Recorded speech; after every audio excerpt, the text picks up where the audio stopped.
सभी को जय हिंद। वेलकम टू द ह्यूमैनिटी वाला। कल जो हमने टॉपिक पढ़ा था वो पढ़ा था कि what was the Soviet union. आपको पता होगा जो हमारा जो चैप्टर चल रहा है द एंड ऑफ बायोपोलैरिटी में पढ़ रहे हैं। कोल्ड वॉर एरा हम लोग का खत्म हो चुका है, अब एंड ऑफ बायोपोलैरिटी पढ़ रहे हैं। अब बायोपोलैरिटी क्या है आपको पता होगा कि हमने बताया था कि कोल्ड वॉर में दो फेज जन्मे थे। कौन कौन? एक यूएसएसआर और एक यूएसए। ठीक है, तो आपको पता होगा कि कभी भी दो फेर में लड़ाई होता तो एक को तो मरना ही है। तो इसमें एंड ऑफ बायोपोलैरिटी में देखेंगे कि मर कौन रहा है। ठीक है, तो मर जाहिर सी बात है यूएसएसआर रहा है। अब कैसे मर रहा है वो देखते हैं। तो इसमें से एक चैप्टर जो टॉपिक था वो हमने पढ़ चुका था। वो टॉपिक क्या था आपको पता होगा, what was the Soviet union. ठीक है, तो हमारा जो नेक्स्ट टॉपिक है वो है ग्रुबाचेव एंड द डिसइंटीग्रेशन।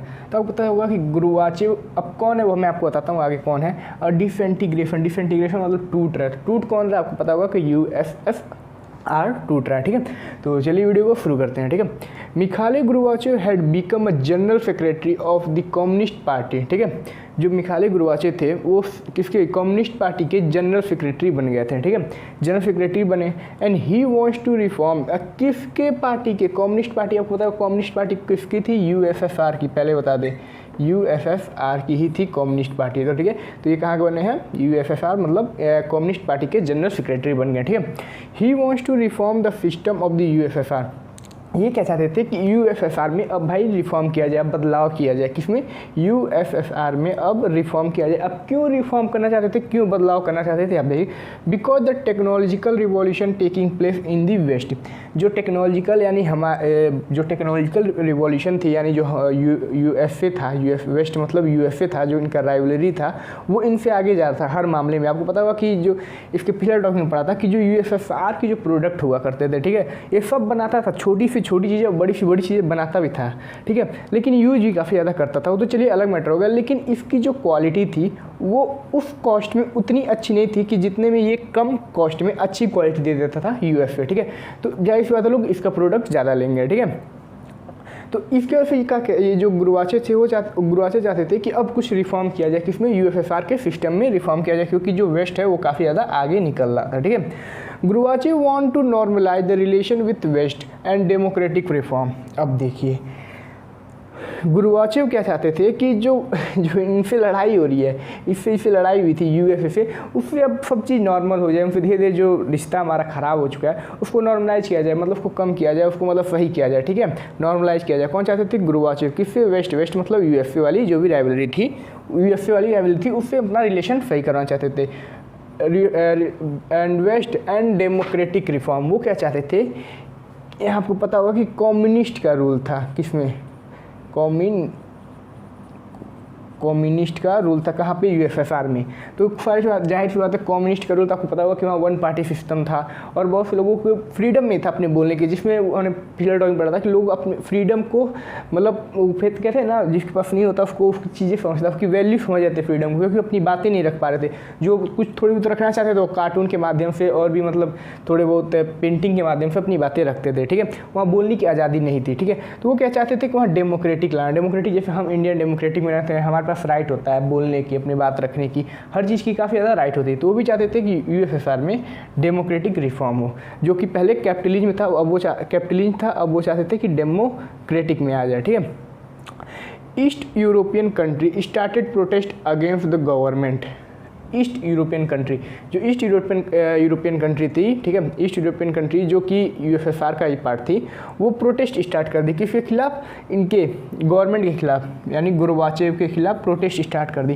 क्योंकि ये भाई अब देख रहे थे ये जो ईस्ट यूरोपियन कंट्री थी वो चाहती थी कि इनका जो कल्चरल अफेयर है वो उसमें कोई इंटरफेयर ना करे, लेकिन ये बार बार इसमें सब इंटरफेयर करते थे, इनके राइट्स को दबाते थे। अब जाहिर सी बात है भाई, अगर दबाएंगे तो प्रोटेस्ट तो होगा ही। तो सिंपल सी बात है, तो यहाँ ये वो लोग प्रोटेस्ट स्टार्ट कर दिए। लेकिन हर बार क्या होता था, जब प्रोटेस्ट स्टार्ट होता था तो रशिया यूएसएसआर जो भी रशिया वहाँ डोमिनेट करता था, जो रशिया था यूएसएसआर में डोमिनेट करता था, दबदबा बनाए रखता था, तो वो दबा देता था, वो मतलब कंट्रोल में रखता था, वो दबा देता था। लेकिन जो गोर्बाचेव थे उन्होंने did not इनरोड against the disturbance, उन्होंने ध्यान ही नहीं दिया और उसको कुछ तवज्जो नहीं दिया, जिसकी वजह से क्या हुआ? अब मान लीजिए कोई चीज़ छोटी है, आप उसको ध्यान नहीं देंगे। मान लीजिए कोई चीज़ छोटी है, आपको दर्द यहाँ पे छोटा हुआ है, अब उसको ध्यान नहीं देंगे तो बढ़ते बढ़ते बढ़ जाएगा। वही चीज़ सेम हुआ, जो प्रोटेस्ट था वो बढ़ते बढ़ते काफ़ी ज़्यादा बढ़ गया और so many communist regime collapsed one and after other. जो बहुत क्या बोलते हैं रिजीम थी, ठीक है, जो कम्युनिस्ट रीजन थी, कौन थी, कम्युनिस्ट रीजन थी, वो कोलैप्स कर गई, मतलब बिखर गई, एक के बाद एक बिखर गई इन प्रोटेस्ट के बाद। ठीक है, कम्युनिस्ट रीजन आपको पता होगा कि जो यूएसएसआर की कम्युनिस्ट रीजन थी वो धीरे धीरे अब प्रोटेस्ट के करने के बाद वो टूट गई थी, मतलब डिसइंटीग्रेट हो गए थे। ठीक है, rapidly escalating the crisis within the USSR that hastened its disintegration. ठीक है, अब डिसइंटीग्रेशन का एक और मेन कारण क्या था, अभी तक आप सोचिए कोई कंट्री है, मान लीजिए वो कोई कंट्री किसी चीज़ को बहुत शुरू से मान रही है। ठीक है, मान लीजिए एक कंट्री ए को मान रही है, मतलब एक कोई चीज़ है, ठीक है, इसको हमेशा मान रही है। ठीक है, और अचानक से कोई आए बोले कि नहीं अब बी को मानेगा, तो भाई हर्ट तो होगा ना, मतलब हर्ट क्या, मतलब दिक्कत तो आएंगी ना। वही चीज़ अचानक से कर दे, अगर ये ग्राफ मतलब ले जा रहे हैं ए को, धीरे धीरे बी की तरफ लाते हैं तो नहीं होता, लेकिन अब कोई चीज़ ऐसे एकदम सीधे जाकर तुरंत होगा, तुरंत दिक्कत कर जाता है। वही चीज़ उन्होंने किया, उन्होंने अचानक से रिफॉर्म करने की कोशिश कर दी। ठीक है, तो काफ़ी ज़्यादा दिक्कत भी है, सब प्रॉब्लम हो जाता है, कोई भी चीज़ आराम से हो जाती है। ठीक है, तब यहाँ पे पता चलता है। तो फिर क्या हुआ, Gorbachev intended the policy of economic and political reform. वो केवल डेमोक्रेटिक नहीं चाहते थे, वो पॉलिटिकली और इकोनॉमिक्स में भी रिफॉर्म चाहते थे। कौन, गोर्बाचेव, किसमें, यूएसएसआर के सिस्टम थे, यूएसएसआर के सिस्टम में वो पॉलिटिकली और इकोनॉमिकली भी रिफॉर्म चाहते थे। डेमोक्रेटाइजेशन इन कंट्री, और वो डेमोक्रेटी लाना चाहते थे, डेमोक्रेसी कहाँ लाना चाहते थे, यूएसएसआर में लाना चाहते थे। ठीक है, रिफॉर्म और opposed by the communist party. अब सिंपल सी बात है भाई, अगर जो आप कर रहे हैं एक रिजिम, बहुत लंबी रिजिम चली है, मतलब कम्युनिस्ट की रिजिम चली है, अब उसमें आप अचानक से आके अब कह रहे हैं अब डेमोक्रेटिक आएगी, तो यहाँ के लोग भी तो बहुत से होंगे जो कम्युनिस्ट की धारा को मानते थे, तो वो इसका अपोज करने लगे, किसका, इनके गोर्बाचेव का अपोज करने लगे, मतलब उनके खिलाफ होने लगे कि आप ये गलत कर रहे हैं। ठीक है, अ कूप टेक प्लेस इन 1991। अ कूप मतलब तख्ता पलट, तख्ता पलट होता है ना, कि तख्ता पलट आप बुझाने में क्या होता है, तो वहाँ पर भी तख्ता पलट हुआ, किसके द्वारा, हार्डलाइनर। अब हार्डलाइनर कौन, कम्युनिस्ट रिजिम वाले, जो कम्युनिस्ट वाले थे वो किसके खिलाफ तख्ता पलट करवा दिए, गोर्बाचेव के खिलाफ। अब यहाँ पे इनका जो था, गोर्बाचेव का सरकार तो गिर गया, क्योंकि जो हार्डलाइनर थे वो फोर्स किए, वो इनकरेज किए और यहाँ का तख्ता पलट करवा दिए, कब, 1991 में। अब यहाँ से पीपल हैड टेस्टेड फ्रीडम। अब भाई इतना थोड़ा बहुत आज़ादी दे दिए थे, मतलब यहाँ प्रोटेस्ट हो रहा था, उतना ध्यान नहीं दे रहे थे, लोगों को डेमोक्रेटिक की बात कर रहे थे, तो people had tested the freedom so they don't want to old style rule. अब बात है ये, आपको कोई चीज़ का बढ़िया स्वाद मिल जाए, आप सोचिए एक साफ सोचते हैं, कोई एक स्लेव मतलब नौकर है, ठीक है, उसका मालिक वो कई सालों से एकदम दबा रहा है, एकदम दबाए रखा है, एकदम चुपचाप दबाए रखता है, ठीक है, कोई एकदम कुछ काम ना करने देता है, एकदम बस मारता रहता है, मतलब कंट्रोल करके रखता है, और उसके बाद 10 दिन के लिए एकदम अच्छे से उसको फ्रीडम देने लगे, उसको अच्छे से पूछने लगे, खाना पानी देने लगे और भी बाकी चीज़ें करने लगे, तो फिर वो चाहेगा कि अपने पुराने वाले दिन में जाना, नहीं चाहेगा ना। सिंपल सी चीज़ें यहाँ पे भी थी। अब कोई जो फ्रीडम का मतलब आज़ादी का अपना वो स्वाद ले चुका था, फिर क्यों चाहेगा कम्युनिस्ट रिजिम में जाना। तो वही वह बोला गया, people had tested freedom so they don't want old style rule. Old style मतलब कम्युनिस्ट रूल, कम्युनिस्ट रूल, ठीक है।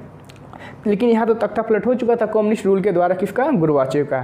तो यहीं से हमारे निकल के आते हैं बोरिस भैया। अब बोरिस भैया कौन थे, हम आपको बताते हैं। Boris emerge as a popular leader opposing the coup. जो बोरिस थे एक पॉपुलर लीडर बने, किसको, जो कूप था यानी जो ये तख्ता पलट हुआ था, इसको अपोज करने के लिए कि ये गलत है, ठीक है।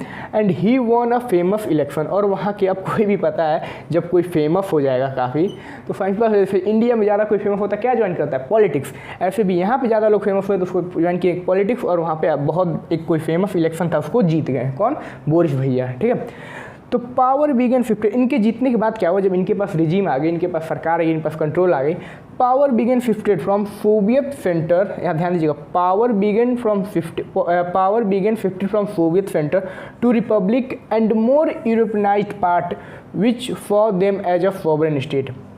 जब इनका सरकार आई तो जो पावर सेंटर पास थी, यानी यूएसएसआर जो रशिया में डोमिनेट करता था, बाकी लोगों पे, मतलब जो कंट्री थी यूएसएसआर में उन पे डोमिनेट करता था, ठीक है, जो भी स्टेट थी, तो वो क्या किया, लेकिन उन पे पावर नहीं देता था, उन पे उतना एकदम लगाम लगाए रखता था। लेकिन इनके बाद ये जो पावर थी वो शिफ्टेड होने लगी, बाकी भी जो कंट्री थी उनको ही पावर देने लगेगा थे, कौन, जो बोरिस भैया थे, वो क्या कहते थे, जो और भी बाकी कंट्री थी यूएसएसआर में, मतलब जो भी ये थे, उनको पावर देना चाहे, मतलब फेयर करने लगे थे पावर, मतलब कि आप भी अपना राजतंत्र आराम से चलाइए, एकदम कंट्रोल आप पे नहीं रहेगा, ठीक है। लेकिन सबसे ज़्यादा किसको दिए, यूरोपनाइज्ड पार्ट को, ठीक है, जो अपने आप को एक सॉवरेन स्टेट समझते थे, मतलब सोचते थे कि हम आत्मनिर्भर हैं, कौन, यूरोपनाइज्ड। और यही लोग प्रोटेस्ट भी किए थे, आपको पता होगा, ये रहा, यूरोपियन कंट्री, यही लोग प्रोटेस्ट भी किए थे। ठीक है, अब भाई जो जंग लड़ेगा वही तो जीतेगा, जो लड़ेगा नहीं वो जीतेगा कहाँ से? तो सही बात है ना। देखो डायलॉग सुनाता हूँ, जो पीस है, पीस समझते हैं ना, पीस, यहाँ पे थोड़ा टॉपिक बताता हूँ। पीस मतलब होता है शांति। ठीक है, पीस भी कभी कभी ये सोचता है KGF स्टाइल में, war war war I don't like it but war like me, क्योंकि बिग बहुत बड़े ने कहा है कि इफ़ यू वांट पीस, अगर आपको शांति चाहिए तो यू हैव टू वॉर, मतलब आपको जंग करना ही पड़ेगा। वही चीज़ें हैं। ठीक है, तो इन्होंने जंग की और उसके बाद फिर यहाँ पर अपना आज़ादी पाए। ठीक है, तो यहाँ से आपको पता चला पावर जो थी वो शिफ्ट होने लगी, किसमें? बोरिस भैया में। पावर शिफ्ट होने लगी किसमें? जो थी बोरिस भैया के राज में पावर शिफ्ट होने लगी किसको? रिपब्लिक को। किसको? जो सोवियत सेंटर में थे, जो सेंटर पावर थी, अब वो रिपब्लिक में शिफ्टेड होने लगे थे, उनको कोई पावर मिलने लगा था। Central Asian republic want to remain with Soviet Union. अब जो सेंट्रल एशियन के लोग थे, उनकी जो कंट्री थी, स्टेट थी, वो चाहते कि भाई हम सोवियत यूनियन बने रहे, हमारा ओल्ड रिजीम जैसा है वो ऐसा ही चाहते थे। वो नहीं चाहते थे कि नया रिजीम आए, डेमोक्रेटिक है, ऐसा कुछ उनके मन में था नहीं, वो सोवियत यूनियन के साथ ही रहना चाहते थे। ठीक है, under the leadership of Yeltsin, Russia, Ukraine, Belarus and declared that the Soviet Union has disbanded।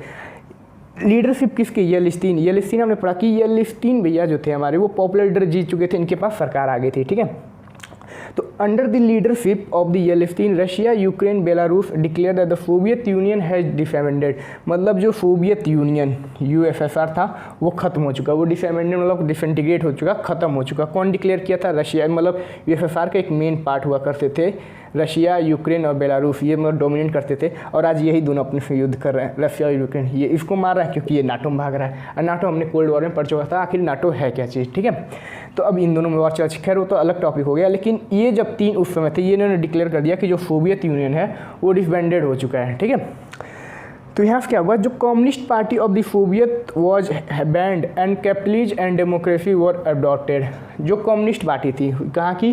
USSR की जो कम्युनिस्ट पार्टी थी उसको बैन कर दिया गया, और वहाँ पे क्या लाया गया? कैपिटलिज्म और डेमोक्रेसी को अडॉप्ट करने की बात की गई। कहाँ पे? USSR में। वहाँ बोला गया कि अब जो कम्युनिस्ट है उसको बैन कर दिया जाएगा, और जो कैपिटलिज्म जो US से फॉलो करता था उसको हम फॉलो करेंगे और डेमोक्रेसी लाएंगे।